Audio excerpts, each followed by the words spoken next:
डिजाइनरमा there is difference के between designer and engineer है।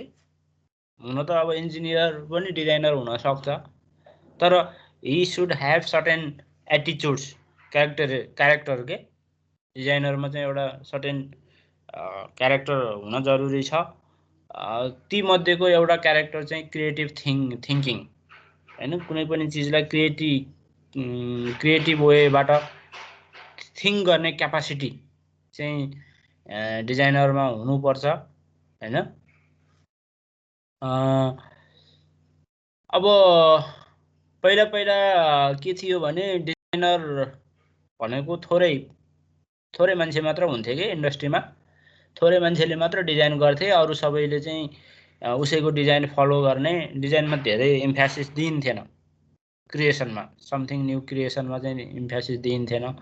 But later on अहिले चाहिँ के कन्सेप्ट आइरहेको छ भने every engineer should be creative, every design engineer should be creative भन्छ के, इनोभेटिभ क्रिएटिभ नेचरको हुन जरुरी छ है।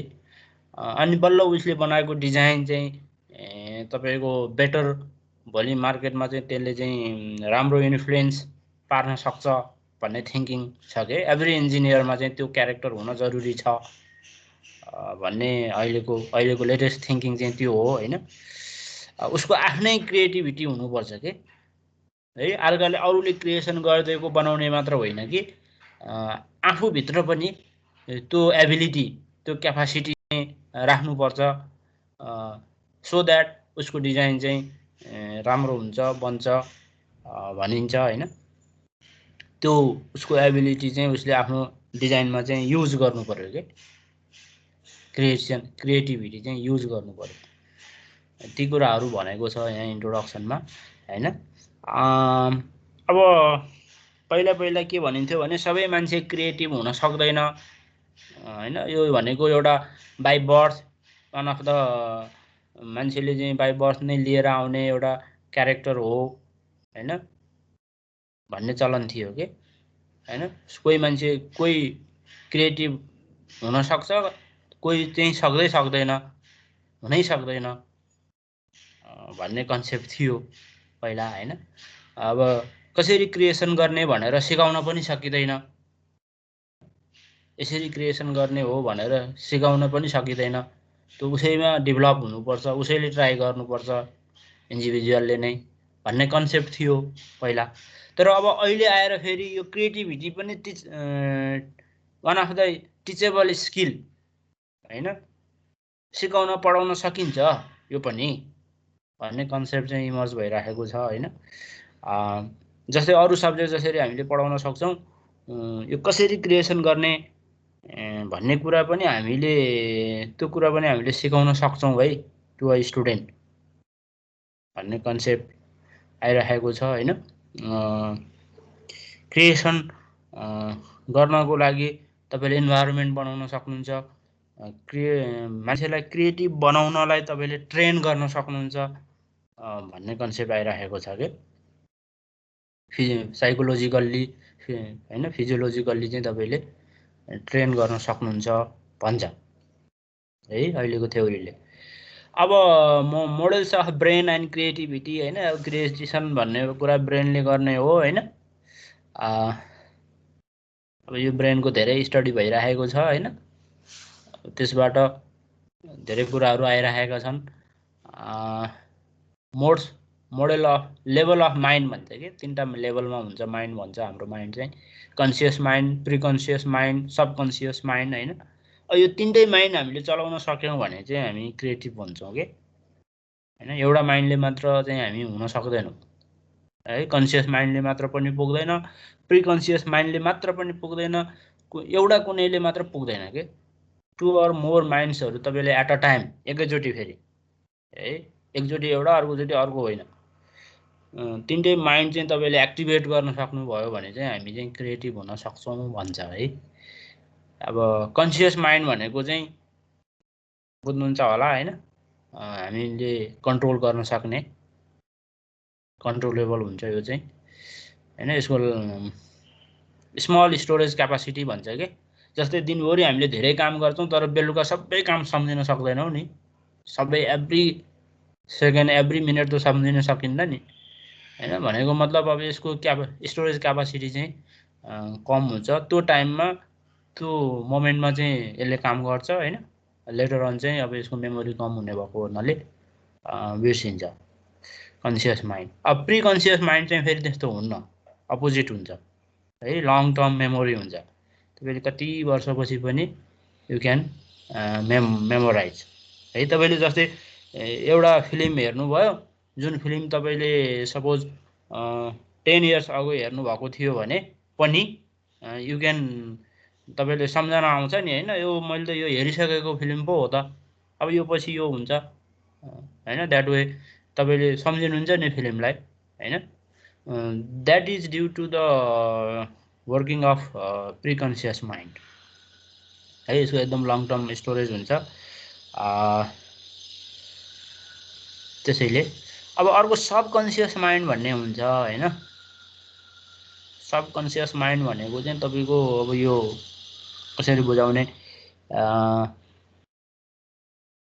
तपाईँले जस्तै तपाईँलाई बडीमा कतै दुख्यो भने चाहिँ तपाईँले के गर्नुहुन्छ भने तपाईँले त्यो पार्ट चाहिँ बडीको त्यो पार्ट चाहिँ तपाईँले कसैले दुखायो भने त्यो पार्टलाई तपाईँले झिकिहाल्नुहुन्छ होइन। तपाईँको माइन्डले रिड गरेर मलाई दुख्यो अब मैले यो हात झिक्नुपर्छ यहाँबाट भनेर गरेको होइन के। तपाईँको एउटा बडीमा अर्को मेकानिजम हुन्छ होइन, माइन्ड, त्यो सबकन्सियस माइन्डले काम गर्छ के। तपाईँले थाहा नपाइकनै ती कुराहरू गर्नुहुन्छ है।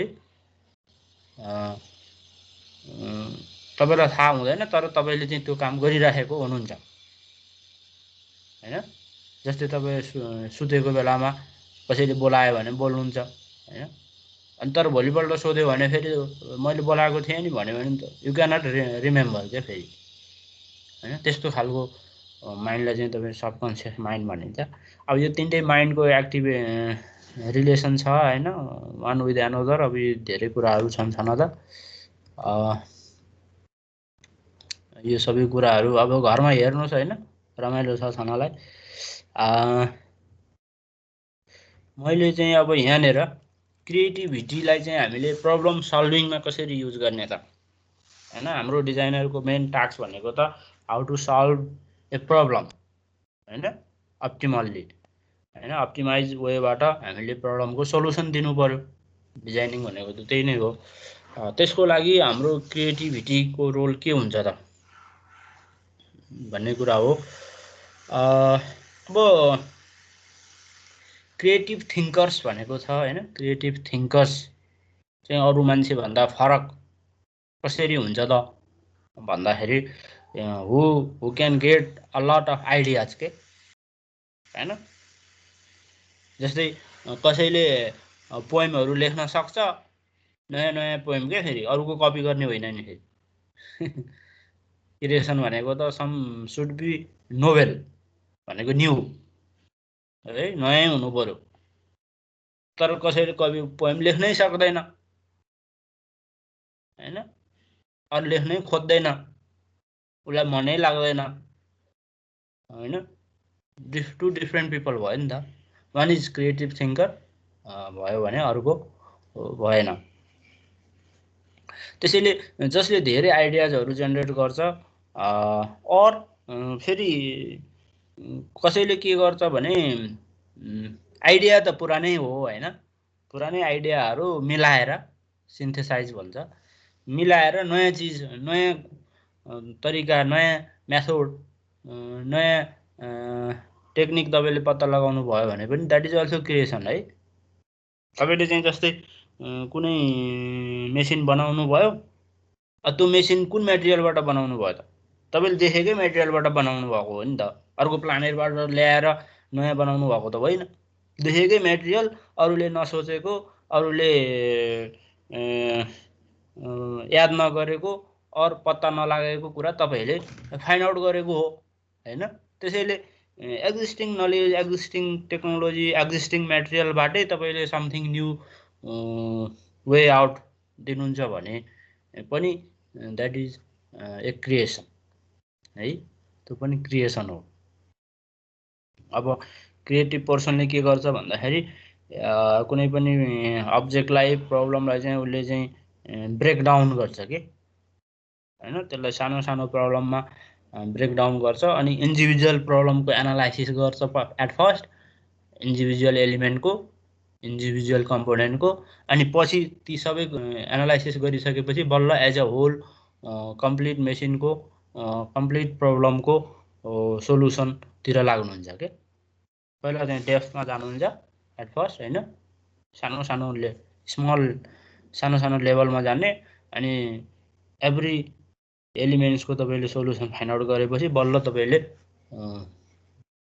फुल सोलुसनतिर लाग्ने, त्यस्तो नेचर हुन्छ कि हैन। भने अरूको चाहिँ कस्तो हुन्छ भने नन क्रिएटिभ पर्सनको चाहिँ के हुन्छ भने उसले सर्फेसले बाहिरबाट मात्र हेर्छ अनि उसले सोलुसनै देख्दैन, कहिले पनि प्रब्लम मात्र देख्छ हैन। कहाँ हुन्छ यो, पोसिबलै छैन नि, यो बन्दैन नि, कहाँ बनाउने भयो, सबैले बनाइहाल्थे नि, ऊ नेगेटिभतिर मात्र जान्छ कि उसको हैन। तर क्रिएटिभ पर्सन चाहिँ पोजिटिभ हुन्छ कि उसले चाहिँ मेबी हैन पोसिबल हुनसक्छ, लेट अस ट्राई हैन, पोजिटिभिटी भयो भने पनि उसले चाहिँ क्रिएसन गर्न सक्छ है।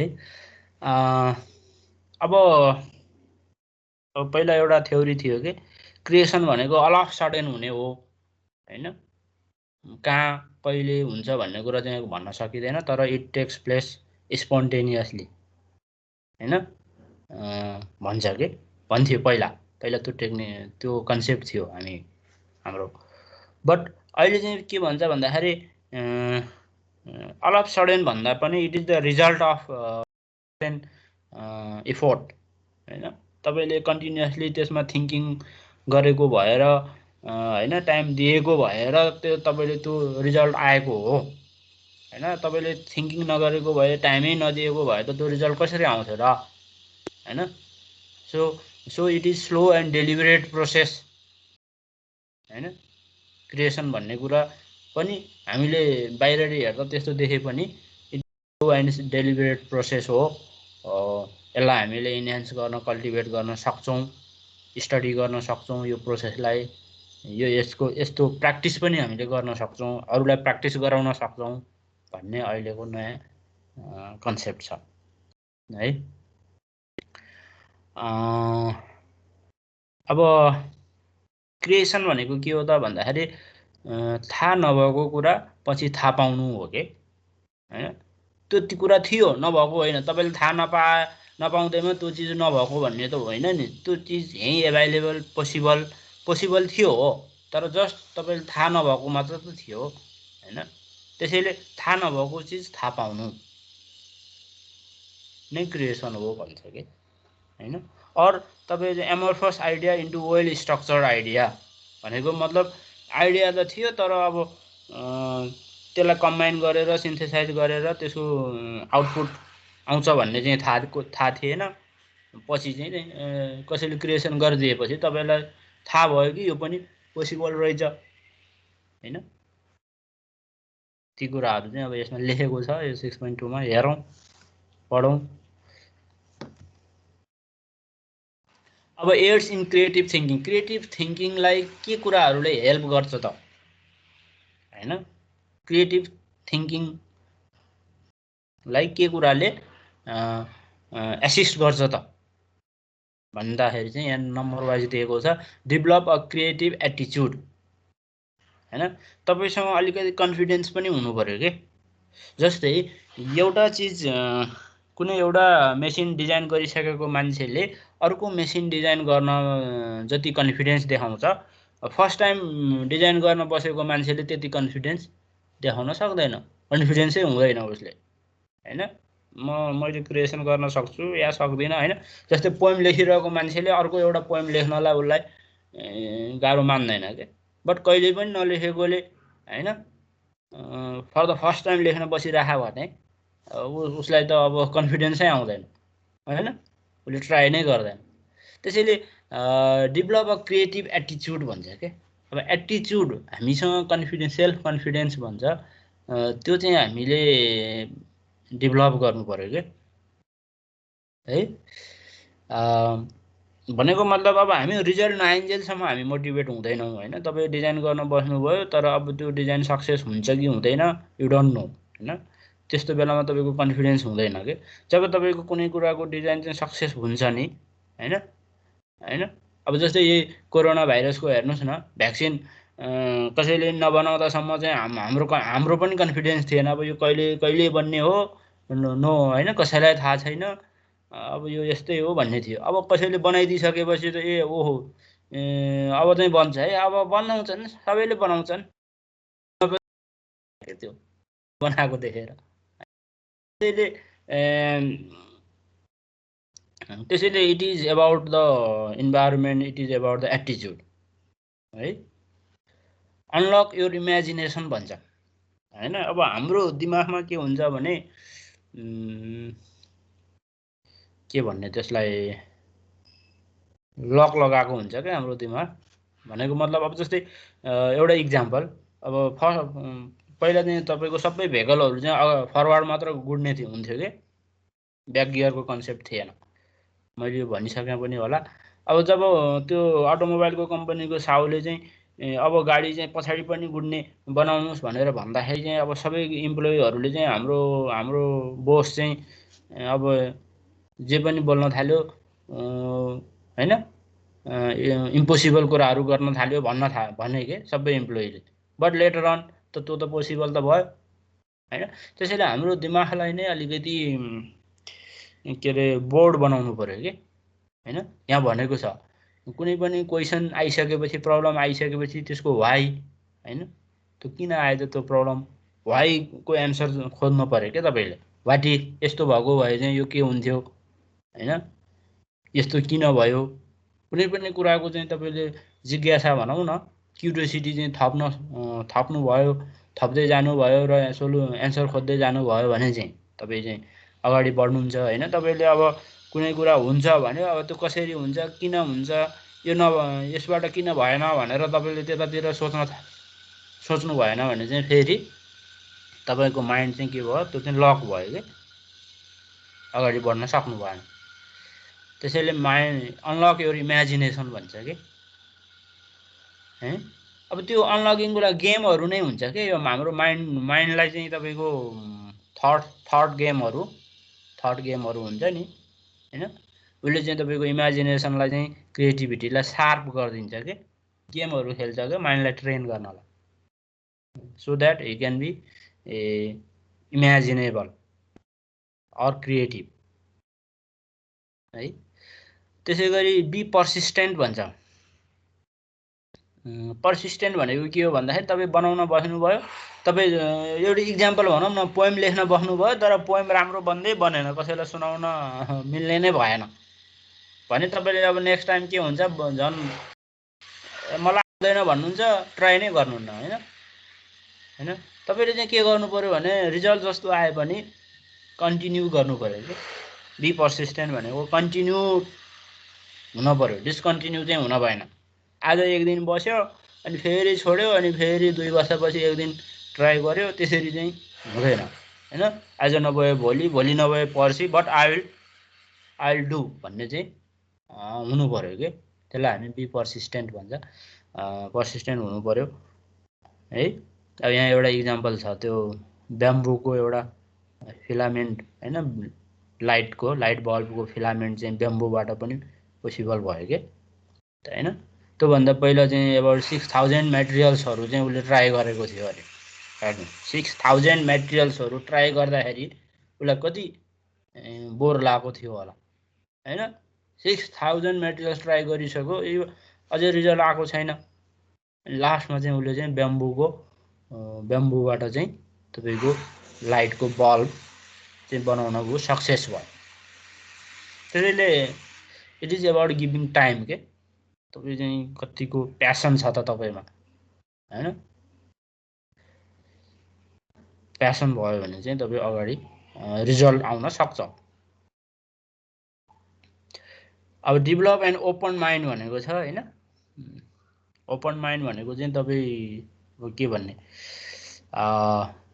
तपाईँले सोचेको मात्र ठिक हो होइन, आई एम राइट होइन। तपाईँले सोचेको रङ पनि हुनसक्छ नि, तपाईँलाई पो थाहा नभएको हो त हैन। त्यसैले अरूको कुरा सुन्ने के, अरूले के भनिरहेछ, अरूको सोलुसन के छ, मेरो हैन। अरूको कुरा सुन्ने बित्तिकै तपाईँलाई थाहा हुन्छ कि तपाईँले सोचेको कुरा चाहिँ भन्दा अरूको पर्सपेक्सन फरक रहेछ हैन। फरक पर्सपेक्टिभबाट कुनै प्रब्लमलाई हेर्नुहुन्छ भने सोलुसन आउन सक्छ हैन। तपाईँले त के भयो, आफ्नो पर्सपेक्सनबाट मात्र हेर्नुभयो, सो द्याट सोलुसन नआएको हो नि त हैन। सबैको पर्सपेक्टिभ चाहिँ तपाईँले सबै एङ्गलबाट चाहिँ हेर्नु पर्यो क्या प्रब्लमलाई, एउटा एङ्गलबाट मात्र होइन है।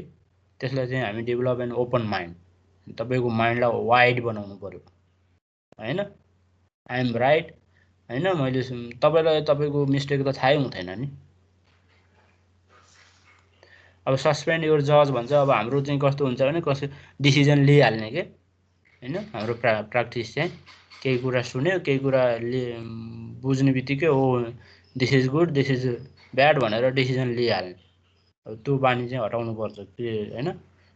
तपाईँले अहिले गुड लागिरहेको चिज आफ्टर सम टाइम चाहिँ फेरि होइन रहेछ भन्ने लाग्न सक्छ, ब्याड हुनसक्छ। त्यसैले चाहिँ सस्पेन्ड योर जजमेन्ट भन्छ हैन। जजमेन्ट चाहिँ नगरिहाल्ने। सेट योर बााउन्ड्रिज भन्छ हैन। अब कहिलेकाहीँ के हुन्छ भन्दाखेरि बााउन्ड्रीहरू यति धेरै टाइट हुन्छन् कि हामी चाहिँ एक्सप्लोर गर्नै सक्दैनौँ के। जस्तै अब यसलाई इक्जाम्पल यहाँनिर छ कि छैन भनेको मतलब कस्तो भने अब जस्तै एउटा इक्जाम्पल, अब चेयर चाहिँ तपाईँको प्लास्टिकबाट बन्छ, वुडबाट बन्छ, मेटलबाट बन्छ, अरूबाट पोसिबल छ र हैन। अरूबाट त बन्दैन होला, बन्ने भए बनाइसक्थ्यो नि हैन। अब त्यसरी सोच्नुभयो भने त तपाईँले बनाउनै सक्नुहुन्न कि हैन। त्यसैले चाहिँ बााउन्ड्रिजहरू चाहिँ अलि ओपन, अलि वाइड राख्नु पऱ्यो कि है, कन्स्टेन्ट्सहरू, सो द्याट चाहिँ तपाईँको सोल्युसन चाहिँ फाइन्ड आउट गर्न सजिलो होस्। यो सबै गफ। अब अर्को कुरा छ यहाँनिर, साइकोलोजिस्टले चाहिँ 4वटा स्टेजमा चाहिँ उसले डिफाइन गरेको छ के है। थिङ्किङ प्रोसेसलाई, क्रिएटिभ थिङ्किङ प्रोसेसलाई, प्रोसेस चाहिँ 4वटा, प्रोसेसको 4वटा स्टेज लेभल हुन्छ भन्छ हैन। स्टेज, फेज हैन। स्टेज 1 चाहिँ प्रिपरेसनको फेज हुन्छ, त्यसपछि इन्क्युबेसनको फेज हुन्छ, इन्सपिरेसन, भेरिफिकेसन, यो 4वटा फेज हुन्छ थिङ्किङ प्रोसेसको, क्रिएटिभ थिङ्किङ प्रोसेसको भनेर भनेको छ। अब प्रिपरेसन भनेको अब भनेको कस्तो भयो भन्दाखेरि अब तपाईँले प्रब्लमलाई नै अलिकति राम्रोसँग डिफाइन गर्न खोज्ने, क्लियर हुने, प्रब्लमको बारेमा तपाईँ क्लियर हुनु पर्यो हैन। तपाईँले प्रब्लमै राम्रोसँग बुझ्नु भएको छैन भने त हैन सोलुसन त दिन सक्नुहुन्न। प्रब्लम त राइट वेमा बुझ्नु पर्यो नि हैन। एउटा कुरो त्यो भयो। अर्को कुरो, तपाईँले प्रब्लम राम्रोसँग बुझ्नु भनेको सोलुसन फाइन्ड आउट गर्न सक्नु हो कि, प्रब्लम नबुझेको भएर सोलुसन नआएको हो कि हैन।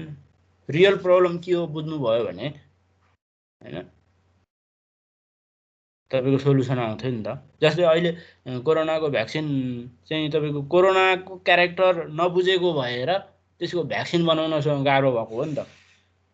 कोरोना अहिलेको जुन अब one of the type of corona हैन, यसको डिटेल इन्फर्मेसन, यसको डिटेल लाइफ साइकल, उसको त लाइफ साइकल हुन्छ के हुन्छ हैन, त्यो सबै तपाईँलाई नोन भएको भए सोलुसन फाइन्ड आउट गर्न तपाईँलाई भेरी इजी हुन्थ्यो। त्यसैले पहिला प्रब्लमलाई नै हामीले चाहिँ बुझ्न ट्राई गर्नु पर्यो कि हैन, एकदम फन्डामेन्टल लेभलबाट, फन्डामेन्टल्ली है। त्यसको लागि उसले चाहिँ इन्फर्मेसनहरू ग्यादर गर्नु पर्यो, एसिमिनेटेड, डिसिमिनेटेड, डिस्कस अमङ द टिम भनेको छ हैन। अब सबै कोरोनाकै इक्जाम्पल आयो फेरि, अब सबै कन्ट्रीहरूले चाहिँ तपाईँले आफ्नो इन्फर्मेसनहरू सेयर गर्यो हैन, एउटाले थाहा पाएको कुरो अर्कोलाई सेयर गर्यो भने त तपाईँलाई के अरे रिजल्ट फाइन्ड आउट गर्न सजिलो, छिटो हुन्छ नि त हैन। त्यसैले यो प्रिपरेसन फेज भनेको चाहिँ तपाईँको इन्फर्मेसन ग्यादर गर्ने, सेयर गर्ने, डिस्कस गर्ने फेज हो क्या यो है प्रिपरेसन फेज भनेको है। त्यसपछि इन्क्युबेसनको फेज आउँछ। इन्क्युबेसनको फेज भनेको कस्तो हो भने यो इन्क्युबेसनको फेजमा चाहिँ उसले काम गर्दैन के हैन। अब जस्तै तपाईको एकदमै थिङ्किङ गर्यो कुनै प्रब्लम सल्भ गर्नलाई, अनि नेक्स्ट विक चाहिँ ऊ चाहिँ छोडिदियो हैन। तपाईको के हुन्छ भने जस्तै एउटा इक्जाम्पल, जस्तै भोलि इक्जाम दिनु छ कुनै सब्जेक्टको तपाईलाई, आज चाहिँ तपाईले नयाँ च्याप्टर पढ्नु पर्यो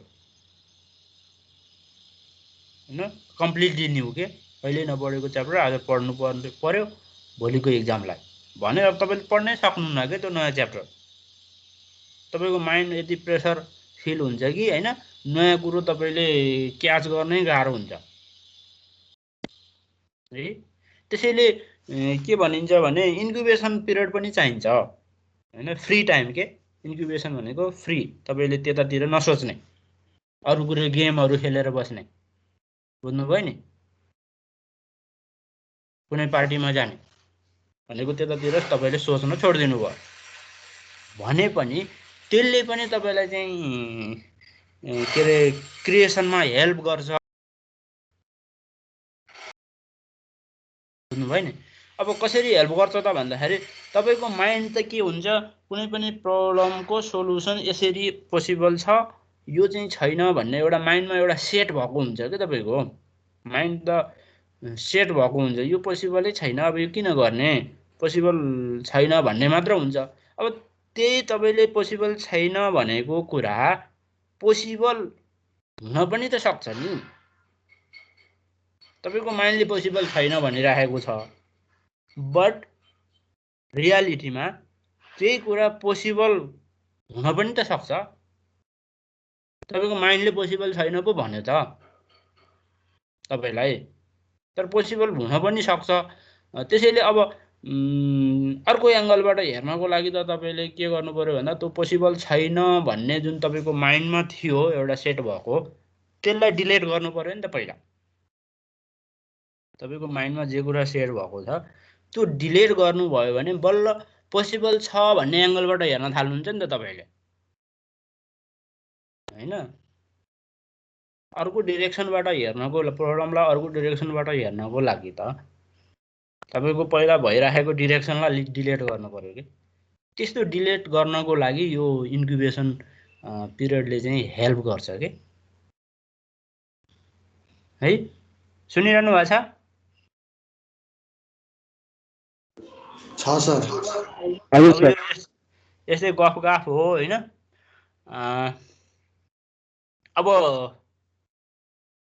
इनसाइट भनेको छ यहाँनेर जस्तै एउटा जस्तै लक्ष्मीप्रसाद देवकोटाले के रे प्लेन चढेपछि चाहिँ उहाँलाई चाहिँ पोएमहरु चाहिँ लेख्न आउने अरे के हैन। त्यो प्लेन नचढिन्जेल आएन फेरि, हेर्नुस् है त,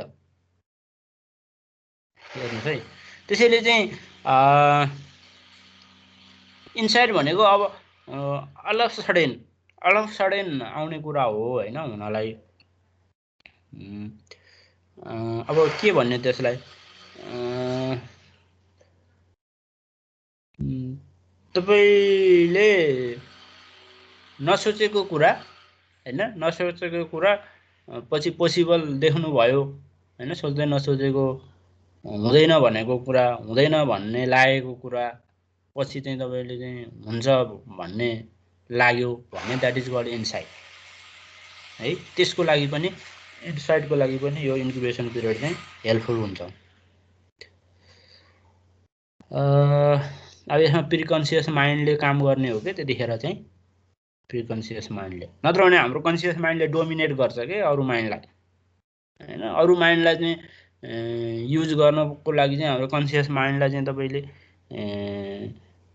त्यसलाई चाहिँ कन्ट्रोल गर्न सक्नु पर्यो के। कन्सियस माइन्डलाई कन्ट्रोल गर्नुभयो भने अरु माइन्ड चाहिँ एक्टिभेट हुन्छ। अब अर्को इन्स्पिरेसन भन्ने फेज आउँछ हैन। इन्क्युबेसन पछि चाहिँ इन्स्पिरेसन भन्ने फेज आउँछ। एकछिन है त। अब यो इन्सपिरेसन भनेको के हो भने तपाईँले जस्तै कुनै एउटा चिज चाहिँ फाइन्ड आउट गर्नुभयो भने चाहिँ तपाईँलाई त्योभन्दा अगाडि बढ्न मोटिभेसन क्रिएसन हुन्छ कि मोटिभेसन पनि चाहिन्छ होइन यो पनि पोसिबल छैन यो पनि छैन जस्तो लाग्यो भने त तपाईँ यो पोसिबल छैन भन्ने डिसिजन लिन पुग्नुहुन्छ कि होइन त्यसैले एउटा कुनै चिज फाइन्ड आउट गर्नुभयो भने त्यसले चाहिँ अर्को स्टेपको लागि मोटिभेसनको काम गर्छ है त्यसैले तपाईँले सोलुसन आउन लाग्ने हो होइन सोलुसन आइहाल्ने त होइन नि त होइन इट टेक्स टाइम होइन तपाईँ अगाडि बढ्दै जानुभयो तर तपाईँलाई के हुन्छ भन्दाखेरि सोलुसन आउँछ कि आउँदैन थाहा छैन होइन फेरि यही कोरोनाको इक्जाम्पल लिएँ होइन गएको महिनासम्म चाहिँ के भन्थे भन्दा तपाईँको यो कोरोनाको भ्याक्सिन कति वर्षसम्म नआउन नि सक्छ होइन अब यो हामी सधैँ we should live with corona पनि हुनसक्छ अब ती कुराहरू आएका थिए नि त होइन तर अब अहिले भ्याक्सिन एउटा दुइटा बन्ने बित्तिकै के भयो त रिजल्ट राम्रो आउने बित्तिकै के भयो त भन्दाखेरि अब त्यो कन्सेप्टहरू चाहिँ अब हामीले डिलिट गऱ्यौँ होइन अब आउँछ एउटा नभए अर्को बन्छ तर अब चाँडै नै आउँछ भन्नेतिर गयौँ नि त हामी होइन त्यस्तो इन्सपिरेसनको काम गर्छ क्या एउटा सक्सेस आउने बित्तिकै उसले चाहिँ के अरे अर्को स्टेपलाई हेल्प गर्छ यसलाई चाहिँ हामी इन्सपिरेसन फेज भन्छ यहाँ पढ्दा हुन्छ तपाईँहरूले होइन पढ्नुभयो भने बुझ्नुहुन्छ अनि लास्टमा भेरिफिकेसन होइन त्यो आएको सोलुसन चाहिँ तपाईँको रिक्वायरमेन्ट हो कि होइन त फेरि होइन तपाईँलाई त्यो चाहिने सोलुसन आयो कि नचाहिने सोलुसन आयो त होइन तपाईँले युज गर्न मिल्छ कि मिल्दैन त होइन मिल्यो भने पो त्यसले मार्केट पाउँछ भ्यालु पाउँछ होइन अनि कति रिसर्चहरू त्यस्तो छ क्या आउटपुट छ तर त्यसलाई हामीले एप्लाई गर्न युज गर्न चाहिँ मिलिरहेको छैन भने त्यस्तो खालको आउटपुटले फेरि भ्यालु पाउँदैन होइन त्यसैले भेरिफिकेसन फेज पनि इम्पोर्टेन्ट हो तपाईँले खोजेको आउटपुट आयो कि आएन होइन तपाईँलाई चाहिएको आउटपुट आयो कि आएन त्यो चाहिँ मोर इम्पोर्टेन्ट हो यस्ता कुराहरू गफगाफै छन् यहाँनिर सबै हेर्नु अब अर्को टपिक छ ब्यारियर्स टु क्रिएटिभ थिङ्किङ होइन ब्यारियर्सहरू छन् के हाम्रो के भन्ने यो पर्सेप्चुअल ब्लक्स भन्छ हाम्रो पर्सेप्सन नै हाम्रो वान अफ द ब्यारियर हो क्या है इन्फर्मेसन ओभरलोड यहाँनिर भनेको छ लिमिटिङ द प्रब्लम अननेसेसरीली यो धेरै कुराहरू छन् पर्सेप्सन भनेको हामीले कुनै पनि प्रब्लमलाई हेर्ने एङ्गल होइन त्यो चेन्ज गर्न सक्यो भने पनि सोलुसन आउन सक्छ होइन हाम्रो दिमागले नदेखेको पो त त्यो डिरेक्सनबाट हेरेको भएर पो नदेखेको अर्को डिरेक्सनबाट हेऱ्यो भने त्यो रियल अब्जेक्टै हेरौँ न सबै अब्जेक्ट सबै डिरेक्सनबाट देखिँदैन नि एउटा अब्जेक्टले अर्को अब्जेक्टलाई छेकेको हुन्छ होइन तपाईँ अर्को डिरेक्सनमा गएर हेर्न सक्नुभयो भने देख्न सक्नुहुन्छ होइन त्यसैले पर्सेप्सन भनेको त्यो भयो कि अर्को इमोसनल ब्लक्स अब इमोसनल ब्लक्स भनेको कस्तो हो भने जस्तै अब हामी सबैलाई क्रिएटिभ हुन मन लाग्छ कि एक्चुअली भन्ने हो भने हामी सबै स्टुडेन्ट टिचर होइन एभ्री वान होइन नयाँ चिज फाइन्ड आउट गर्न पाए होइन बट के हुन्छ भन्दाखेरि अब हाम्रो माइन्डमा के छ त भन्दाखेरि अब नेपालमा साइन्टिस्टको के काम छ र को पो साइन्टिस्ट भएको छ र होइन फरक पर्छ नि त होइन त्यसैले अब त्यही मान्छे अर्को देशमा भएको भए फेरि के हुन्थ्यो त भन्दाखेरि होइन वी क्यान डु होइन कतिजना साइन्टिस्ट भएका छन् यस्तो यस्तो गरेका छन् इट इज पोसिबल उसमा अर्को इमोसन हुन्थ्यो कि अब हामी नेपालमा जन्मेको भएर त्यस्तो भयो होइन यो पनि एउटा ब्लक हो क्या वान अफ द ब्लक होइन हामी नेपालीहरू क्रिएटिभ हुनै नसक्ने हो र त्यसको मिनिङ होइन नि त होइन अरू कन्ट्रीको हुन सक्ने हामी नसक्ने भन्ने त होइन तर अब देयर इज ब्लक होइन त्यो ब्लकले हामीलाई चाहिँ क्रिएटिभ हुनबाट रोक्छ अर्को कल्चरल ब्लक छ होइन हाम्रो कल्चर पनि त्यस्तो छ कि रिसर्चमा चाहिँ अब टाइम नदिने, इन्भेस्टमेन्ट नगर्ने हैन, अरू कन्ट्रीको कपी गर्ने हैन, आफैले इन्भेन्सन गर्न भन्दा कपी गर्ने त्यस्तो कल्चर छ। अब त्यसले पनि हामीलाई रोक्छ। इन्टेलेक्चुअल ब्लक भनेको छ अब यो हेर्नुहोस्, अब अहिले बुझ्नुहुन्छ हैन, इनकरेक्ट इन्फर्मेसन, इन्सफिसियन्ट नलेज बेस, धेरै कुराहरू। इन्भाइरोमेन्टल ब्लक भनेको चाहिँ जस्तो कस्तो छ भने तपाईले म साइन्टिस्ट हुन्छु भनेर लाग्नुभयो भने तपाईको साथीले के भन्न थाल्छ त, oh he is not doing good भन्न थालिहाल्छ उसले हैन। हाम्रो नेगेटिभ इन्भाइरोमेन्ट छ नि त हैन। कसैले केही एकदम ओभर थिङ्किङ गर्यो भने ओहो यो त सोचेको छ, एक्जाममा नम्बर पनि ल्याउँदैन भन्न थालिहाल्छ हैन। त्यसैले हाम्रो इन्भाइरोमेन्ट पनि इक्वली इम्पोर्टेन्ट हुन्छ के क्रिएटिभ थिङ्किङको लागि हैन। जस्तै त्यो अब जस्तै पोएम लेख्ने पोएटहरू चाहिँ तपाईको के अरे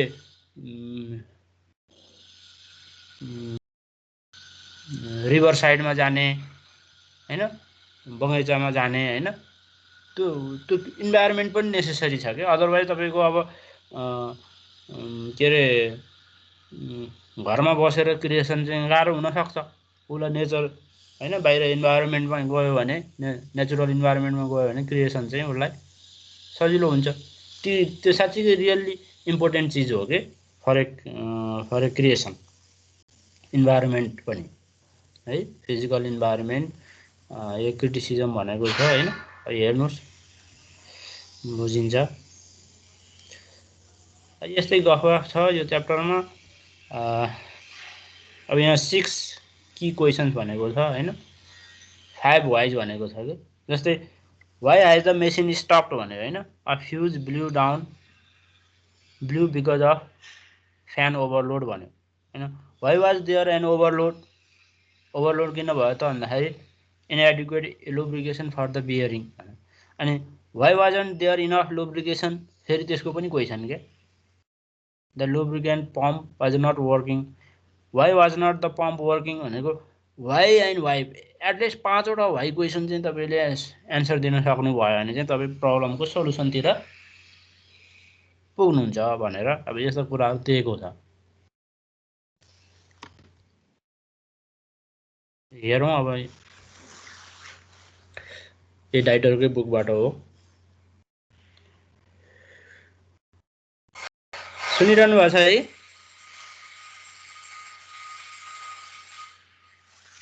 हजुर सर सुन्दैछौँ। ल फेरि अब यहाँ म बोलिरहेँ नि तपाईहरु कता निदाउनु भयो कि भनेर। अब हामी गियरको डिजाइन गर्दै थियौं लास्ट टाइम। अब कति साथीहरु फेरि आउनु भएको थिएन, त्यसलाई कन्टिन्यू गर्नु पर्यो। Design for contact stress, contact स्ट्रेसको लागि के प्यारामिटर चाहिन्छ?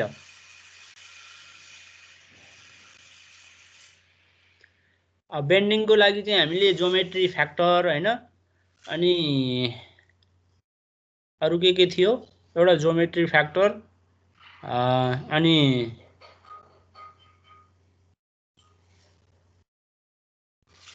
कुन फ्याक्टर थियो? स्ट्रेस साइकल फ्याक्टर हैन। Geometry factor, stress cycle factor चाहिँ यो कन्ट्याक्ट स्ट्रेसको लागि पनि छुट्टै हुन्छ के, त्यही ज्योमेट्री फ्याक्टरले काम गर्दैन। न त यसमा surface factor, surface finish factor पनि चाहिन्छ। कन्ट्याक्ट सर्फेस फ्याक्टर भनेको छ यहाँ। बट त्यो ज्योमेट्री फ्याक्टर र स्ट्रेस साइकल फ्याक्टर चाहिँ फेरि अर्को दुईटा ग्राफ दिएको छ त्यो ओम गियरको पछाडि। त्यो दुईटा ग्राफ हेरेर, ग्राफ चाहिँ एफपीएस मा दिएको छ हैन, त्यहाँ इक्वेसन दिएको छ एमपीए मा, मेगापास्कलमा। त्यो इक्वेसन युज गरेर तपाईले त्यो दुईटा फ्याक्टर फाइन्ड आउट गर्नु पर्यो। त्यसैगरी अर्को यो इलास्टिक कोएफिसिएन्ट जेटी भन्ने छ हैन। इलास्टिक कोएफिसिएन्ट स्टिलको लागि चाहिँ तपाईले अब यो स्टिल भएको हुनाले त्यो टेबल हेरेर, इलास्टिक कोएफिसिएन्टको टेबल हेरेर यो जेटी फाइन्ड आउट गर्नु पर्यो। त्यसैगरी contact stress factor, contact stress फ्याक्टरको लागि ब्रिनले हाल्ने नम्बर युज गरेपछि त्यो इक्वेसनमा अब यो गर्नु पर्यो, कम्प्लिट गर्नु पर्यो। त्यसैले पिटिङ रेजिस्टेन्स भन्छ है। पिटिङ रेजिस्टेन्सको लागि ज्योमेट्री फ्याक्टरको यो फर्मुला हो हैन। फाइ भनेको प्रेसर एंगल भयो, एमजी भनेको तपाईको गियर रेशियो हो के, गियर रेशियो। एमजी भनेको गियर रेशियो। यो एमएन चाहिँ तपाईको लोड सेयरिङ रेशियो भन्छ। स्पेयर गियरको लागि 1 राख्ने हो load sharing ratio. Helical gear भयो भने ग्राफ दिनुपर्छ, अरु क्वेशनमा मेन्सन गरेको हुनु पर्यो एमएन को भ्यालु।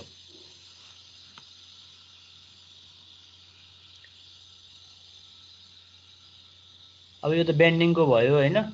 यो कन्ट्याक्ट अलोवेबल स्ट्रेस कन्ट्याक्टको लागि होइन यो इक्वेसन, अर्कै छुट्टै छ कन्ट्याक्टको। पछाडि त्यो ओम गियरको पछाडि छ, ओम गियर पछाडि सर्फेस कन्डिसन फ्याक्टर। यो सर्फेस कन्डिसन फ्याक्टर चाहिँ अब स्ट्यान्डर्ड सर्फेस बनाएको हुन्छ हैन। त्यसैले अलवेज 1 नै युज गर्छौं। अब डाटा टेबल, डाटा बुकमा टेबल दिएको भए युज गर्थ्यौं, नदिएको भएर हामीले 1 नै युज गर्छौं यो चाहिँ। ल त अब त्यो कन्ट्याक्ट स्ट्रेसको फर्मुला हेर्नु पर्यो। अब त्यहाँ ओभरलोड फ्याक्टर, साइज फ्याक्टर, अरु फ्याक्टरहरु त पहिलाको नै हुन्छ। मैले अहिले भने नि ज्योमेट्री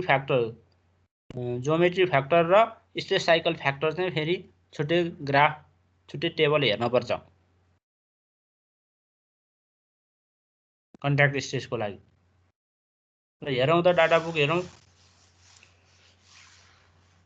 पहिला यो कन्ट्याक्ट स्ट्रेस फाइन्ड आउट गर्ने फर्मुला हेरौँ। त्यहाँ कुन फ्याक्टर फाइन्ड आउट गर्न बाँकी छ त्यो फ्याक्टर चाहिँ डाटा बुकबाट फाइन्ड आउट गरौँ।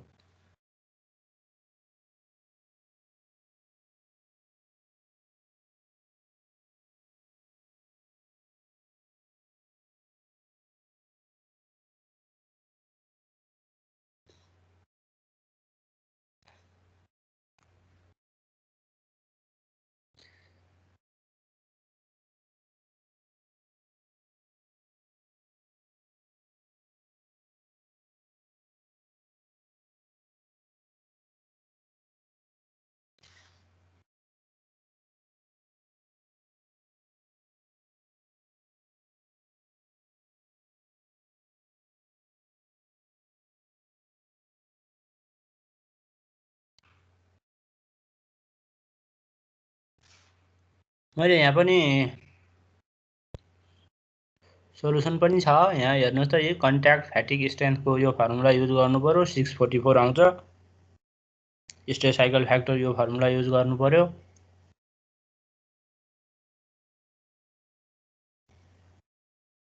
ल यो हेर्दै गरे पनि भयो।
सर अस्तिकोबाट यो कन्टिन्यू गर्ने हो?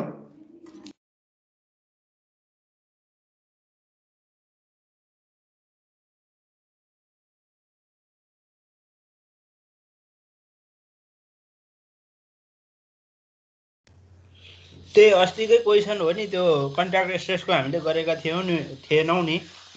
हजुर सर। अनि तपाईँले पिनियनको लागि गरिसकेपछि गियरको लागि चाहिँ सर्भिस फ्याक्टर चाहिँ फरक हो होइन, अरू त सेम हो नि त, गियर र पिनियनको फरक होइन फेरि। त्यसैले पिनियनको लागि चाहिँ गियरको लागि चाहिँ तपाईँले यहाँ एकैछिन है, यहाँ छ कि छैन यो सर्भिस फ्याक्टर अरू यो अहिले आएको जुन 43.08 एन्सर आयो, यो एन्सरलाई चाहिँ तपाईँले यसैको सर्भिस फ्याक्टरले डिभाइड गर्ने अनि फेरि गियरको सर्भिस फ्याक्टरले मल्टिप्लाई गर्नुभयो भने चाहिँ गियरको लागि स्ट्रेस आउँछ के। अरू फ्याक्टर सेम हो के बिट्विन गियर एन्ड पिनियन। त्यसैले यो आएको एन्सरलाई यही पिनियनको सर्भिस फ्याक्टरले डिभाइड गर्ने अनि फेरि गियरको सर्भिस फ्याक्टरले मल्टिप्लाई गर्नुभयो भने चाहिँ अब आउने स्ट्रेस चाहिँ गियरको लागि हुन्छ के।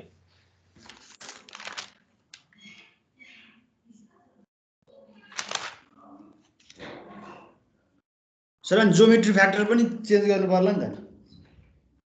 ज्योमेट्री फ्याक्टर पनि हो।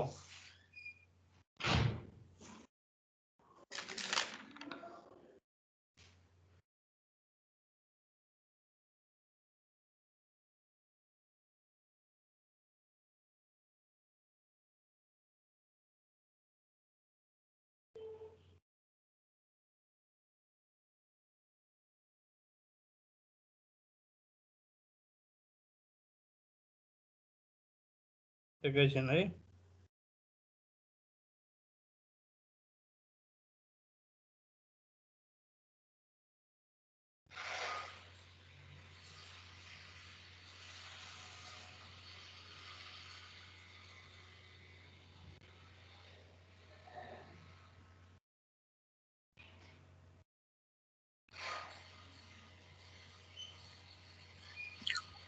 सर यो न्युमेरिकल गरेको राखिदिनु न है। ए हुन्छ। अगाडिको छुटेको अनि बिचबाट के गर्नु के मेसो हैन, त्यही भएर अगाडि पनि राखिदिनु। ज्योमेट्री फ्याक्टर हामीले कति लिएका छौँ?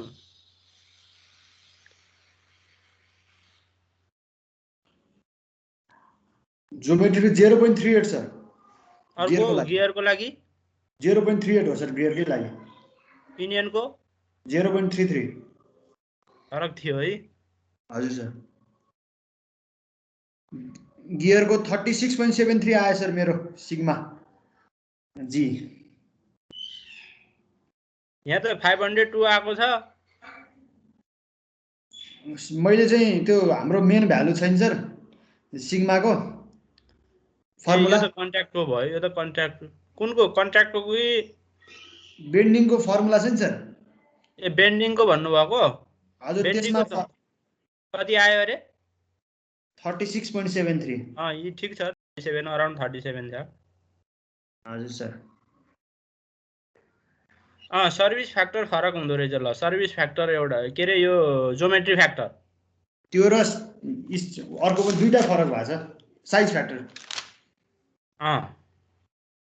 हो ज्योमेट्री फ्याक्टर र साइज फ्याक्टर चेन्ज गर्नुहोस्। सर तपाईँले त्यसमा यो 1.099 चेन्ज गर्नु भएको छ नि, त्यही भएर तपाईँको 37.42 आएर चाहिँ मेरो पनि पहिला त्यही आएको थियो, त्यो पनि चेन्ज गर्नुपर्ने छ। यो के कुन फ्याक्टर हो यो? त्यो केएस हो सर, साइज फ्याक्टर। ए साइज फ्याक्टर यो पनि गर्नुहोस्। साइज फ्याक्टर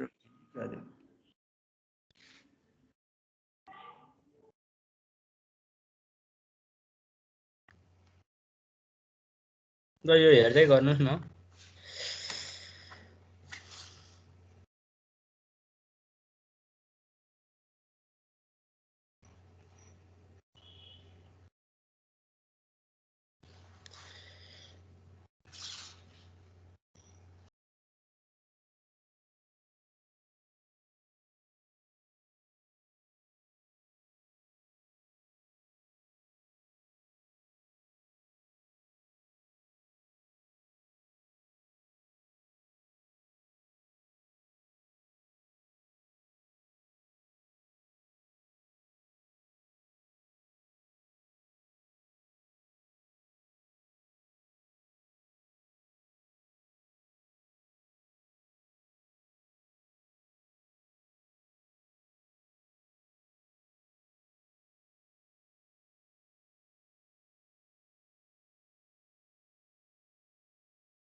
सर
सर हजुर जेट आर र जेट आई को भ्यालु कहाँबाट ल्यायो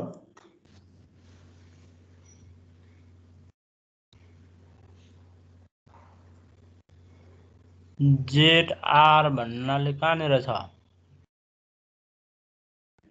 कन्ट्याक्ट स्ट्रेसको फर्मुलामा ए त्यो जेट आई भनेको त उ के रे ज्योमेट्री फ्याक्टर ज्योमेट्री फ्याक्टरको के रे उ दिएको छ नि त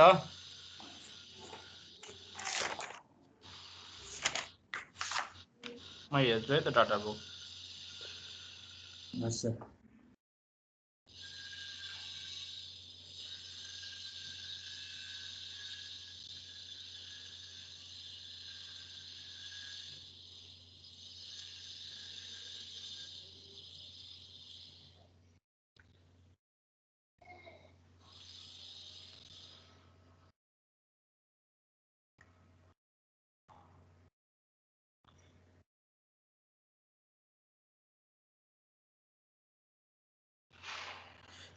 जेट आर भनेको त त्यो पेज नम्बर 45 मा सर्फेस कन्डिसन फ्याक्टर भनेको छ त्यो स्ट्यान्डर्ड सर्फेस हुने भएको भएर 1 लिने हो जेट आर है हजुर सर पेज नम्बर 45 हेर्नुभयो भयो सर हेरे सर त्यसपछि अनि थर्ड इक्वेसनमा चाहिँ ज्योमेट्री फ्याक्टर भनेको छ नि पिटिङ रेजिस्टेन्सको लागि हजुर त्यो सर आई भनेकै जेट आई हो के हजुर सर त्यो आई को इक्वेसन माथि एक्सटर्नल गियर्सको इक्वेसन राख्नु न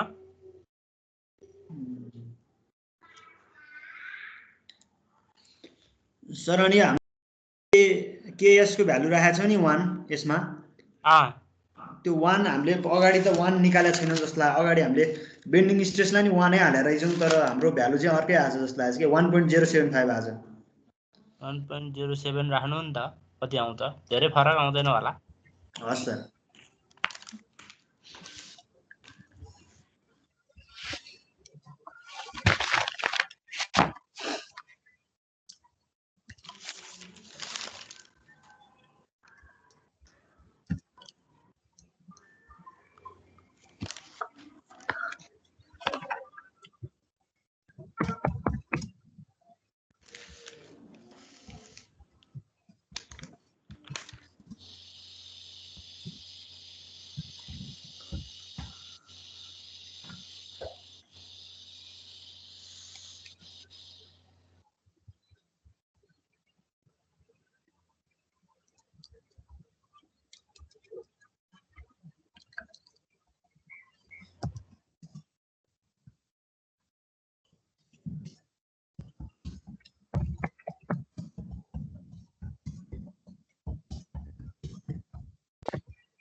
भयो सर यति आयो एन्सर आयो सर सबैको भयो भयो सर ल अब जुन एसएच भनेको चाहिँ फ्याक्टर अफ सेफ्टी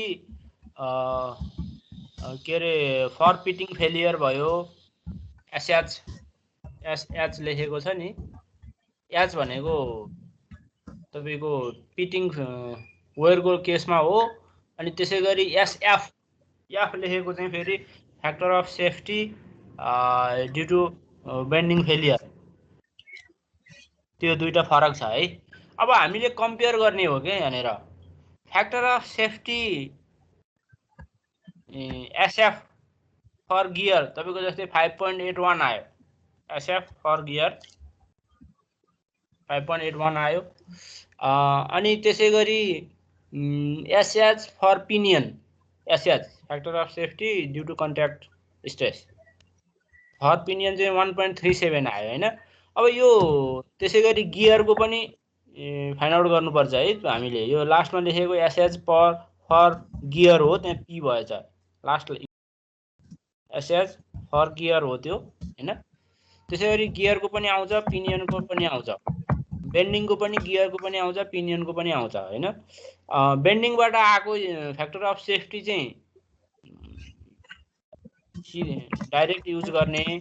यो वेयरको लागि आएको जुन फ्याक्टर अफ सेफ्टी छ एसएचपी र एसएचजी, यो दुईटा फ्याक्टर अफ सेफ्टीको स्क्वायर गर्ने। जस्तै 1.3 को स्क्वायर, 37 को स्क्वायर, 1.37 को यो 1.37 को स्क्वायर, त्यसै गरी 1.39 को पनि स्क्वायर है। यो दुईटाको चाहिँ स्क्वायर गर्ने। उता बेन्डिङबाट आएको फ्याक्टर अफ सेफ्टीको चाहिँ नगर्ने।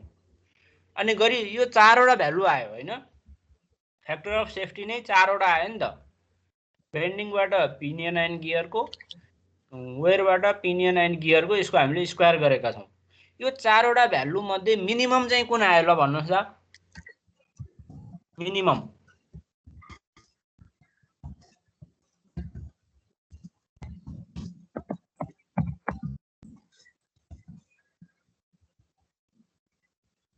यो स्क्वायर गरिसकेपछि दुईटाको स्क्वायर गर्छौँ, दुईटाको गर्दैनौँ। स्क्वायर गरिसकेपछि चारवटा भ्यालु मध्ये मिनिमम भ्यालु कुन हो? दुईटा कुन स्क्वायर गर्ने सर? यो कन्ट्याक्टको लागि, वेयरको लागि निकालेको फ्याक्टर अफ सेफ्टीको स्क्वायर गर्ने। हजुर पिनियन के आयो सर?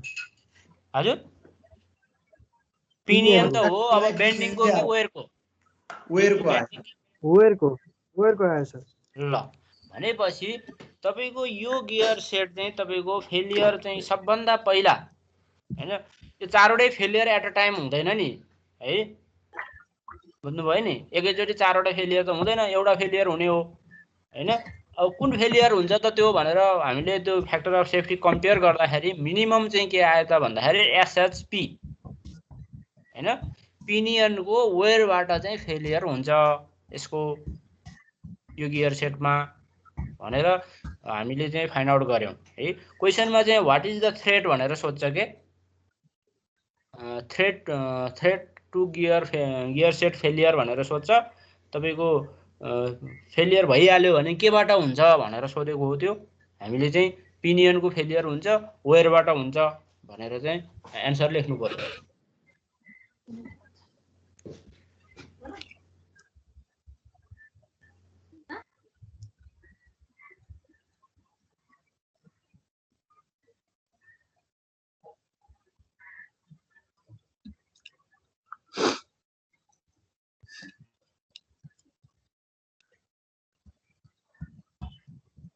बुझ्नुभयो है?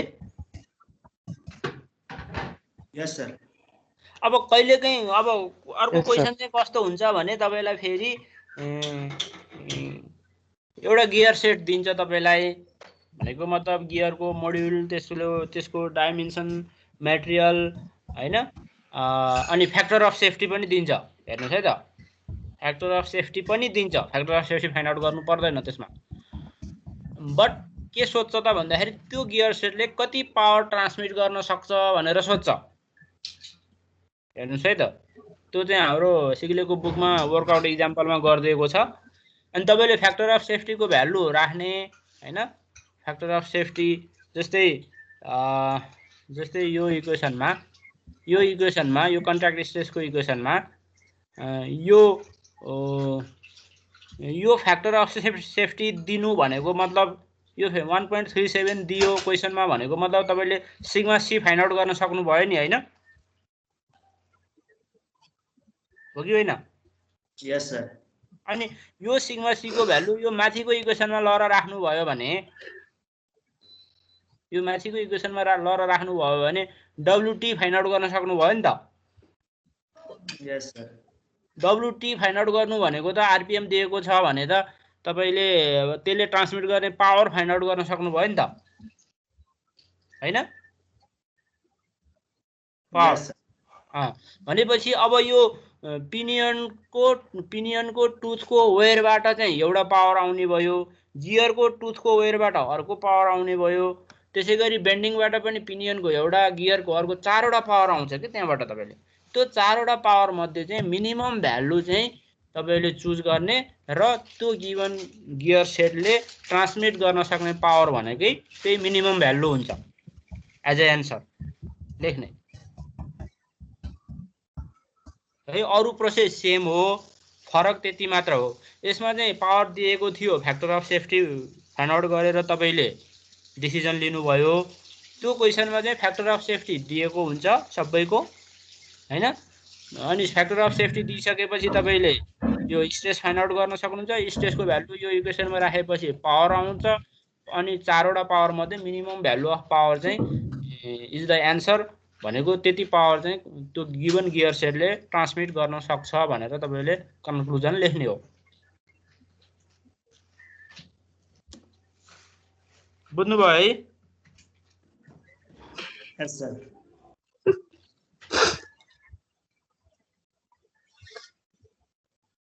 ल अब स्पर गियरको डिजाइन यही हो हैन। अब हेलिकल गियरको लागि म एउटा क्वेशन देखाउँछु।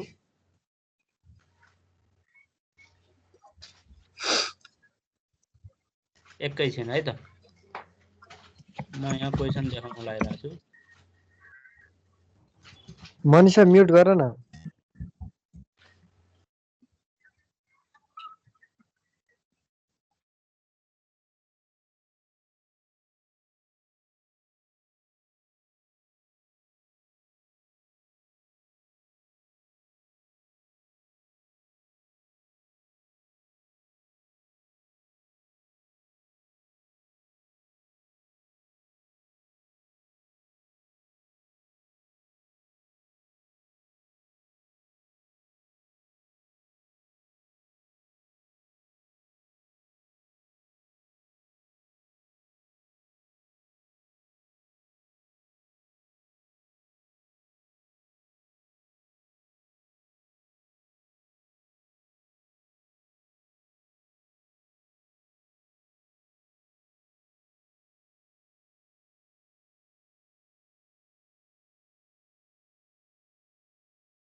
सर हजुर भन्नुहोस्।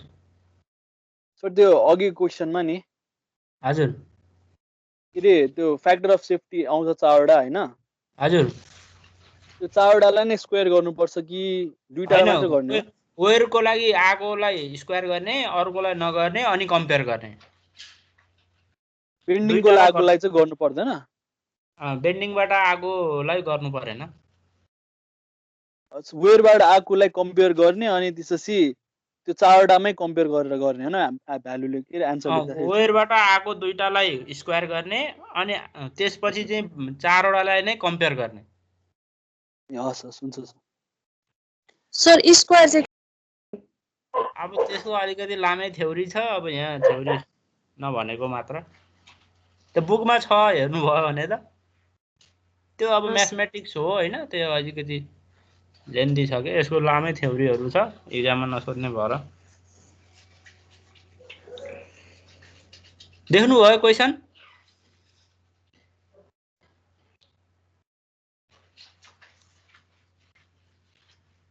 सर यो क्वेशन हो? हेलिकल गियरको क्वेशन टिपौँ त, क्वेशन सारौँ त।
सक्यो सर।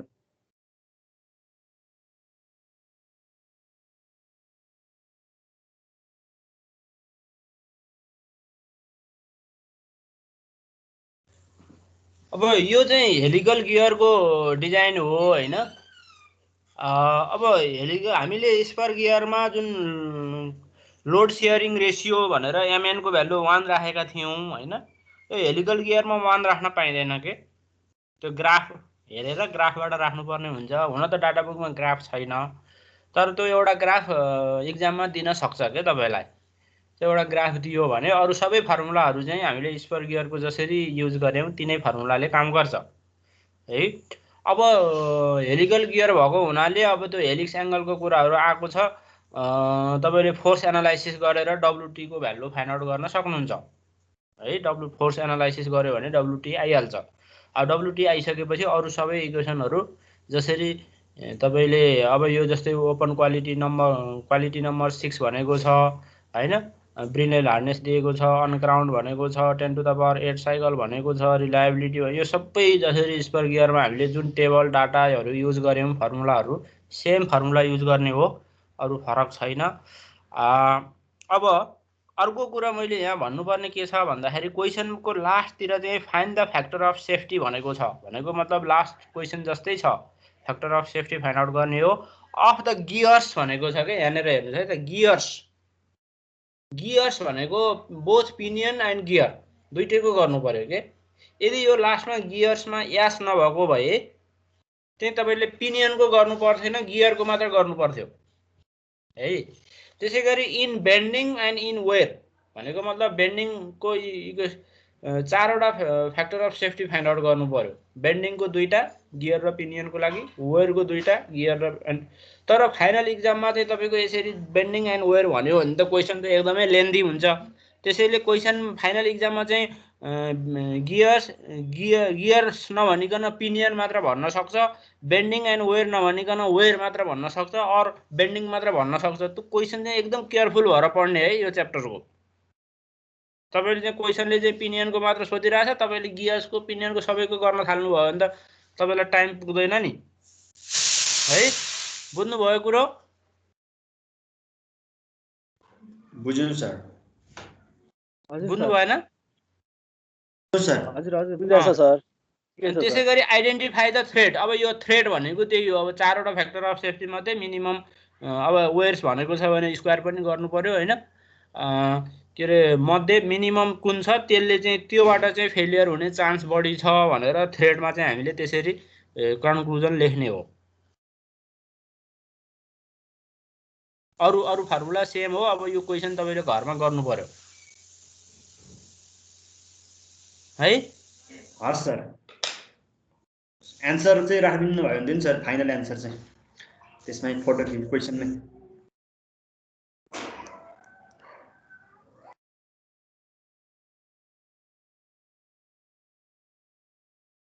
यसको एन्सर म तपाईँलाई सेन्ड गरौँला, अहिले मैले यहाँ ल्याइनँ। त्यो बुकै क्वेसन हो हुन त होइन। हजुर सर। अब यो अघिको क्वेसन पनि राख्दिनु अनि यो पनि यसको नि सोलुसनका साथ राख्दिनु न, त्यति भए भइहाल्यो नि। यसको एन्सर राखिदिउँला म। हजुर अघिको क्वेसन पनि राख्दिनुहोस् कतिजनाले गरेको क्वेसन पनि राखिदिउँ। अनि त्यसपछि यसको ट्युटोरियल बनाएको छु होइन मैले। ट्युटोरियल पनि तपाईँहरूलाई त्यो एसाइनमेन्टमा राखिदिन्छु। अब धेरै क्वेसन छैनन् यसमा। अब सेलेक्टेड नम्बर अफ क्वेसन चाहिँ तपाईँले गर्नुपर्ने हुन्छ। त्यो ट्युटोरियल हेरेर गर्नु होला प्र्याक्टिस चाहिँ। हस् सर। अनि त्यो एसेसमेन्टको लागि चाहिँ मलाई टाइम दिइराख्नु होला। अनि म त्यही दिन चाहिँ तपाईँहरूलाई क्वेसन राखिदिन्छु, त्यो टाइमभित्र तपाईँहरूले अपलोड गरिदिनु होला। हस् सर। ल अब यति नै हो। अब बुकबाट हजुर भन्नु सर। त्यो लुब्रिकेसनको छ नि त्यो 5वटा क्वेसन, हजुर त्यसको भेराइटी त्यति मात्र हो कि अरू क्वेसनहरू पनि छ?